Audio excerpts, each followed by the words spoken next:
Okay, so I just tried recording this video and it quit on me partway through for some reason. So I'm giving it another shot. Because of that, I've already worked through these problems. I'm just going to talk through what I did. So for this example, we're going to integrate the function y squared over this region D, which is described as the triangular region having these three vertices in the xy plane.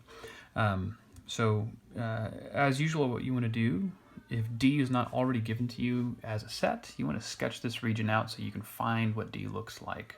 I plotted the 3 points in the xy plane, created the triangle, and then I thought, is it better to think of this region as a type 1 region or a type 2 region? It's difficult if you try to treat this as a type 1 region, because remember, the type 1 region means we want the region to be bounded by a function, two functions of x, one above and one below. However, even though we do have a function giving us this curve below, I could think of it as the function y equals 1. It's really two separate lines that make the upper function here, the upper part of this triangle. So that would mean that if I wanted to find the double integral of this region where I treat D like a type 1 region, I'd have to split it into two parts and use y equals x plus 1 for one of my upper limits, and then do a separate double integral where this function here, which would be the equation for this line, is the second upper limit. And that's more complicated than it needs to be.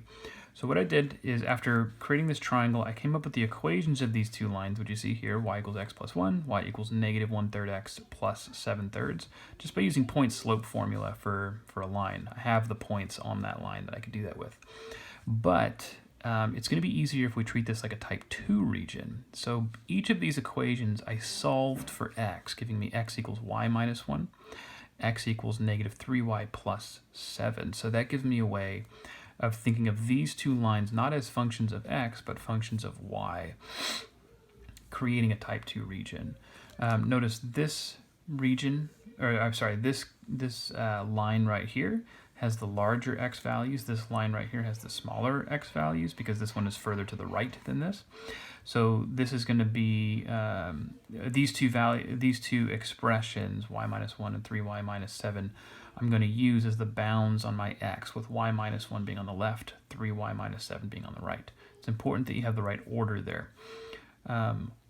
Anywhere in this triangle, the points have y coordinates between 1 and 2, so that's going to give me the interval on my y that I use here. So having set up this set D, then I move on to the iterated integral that I'm going to use to solve this. The fixed interval, my y, is going to be on the outside, and the interval for my x, y minus 1 to negative 3y plus 7, shows up on the inside. And I integrate with respect to x first, followed by y. So because the function y squared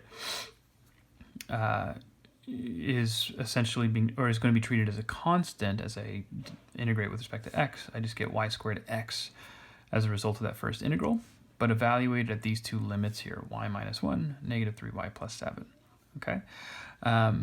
I'm going to be skipping a lot of the algebra to get from one step to the next, just because it's time consuming, and you should know how to do that. But remember, these represent x values. I plug those in for the x, then subtract as I would with any definite integral. After simplifying all of that, I end up with this function of y.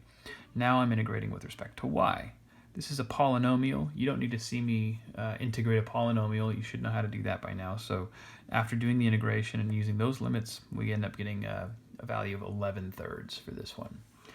So again, not too bad, but let's try a slightly different example. So again, I also worked through this one in my first pass through this video. But if we look at what we're asked to do, we want to find a volume of a tetrahedron bounded by the coordinate planes and the plane 2x plus y plus z equals 4.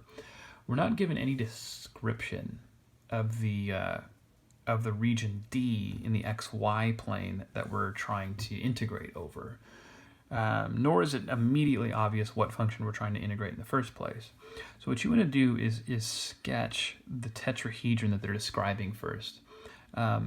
We've done this before, actually, in chapter 12. So if you look at the plane that we're using, If I were to find the x, y, and z intercepts for that plane and plot them, which I did here, remember finding the x-intercept, for example, is just a matter of plugging zeros in for my y and my z, giving me 2x equals 4, or x equals 2 if I solve that. That tells me the x-intercept is 2.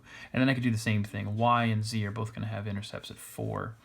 If I connect those with a little triangle, that triangle is a piece of this plane that intersects those 3 axes, and that gives me a sense of what that tetrahedron looks like.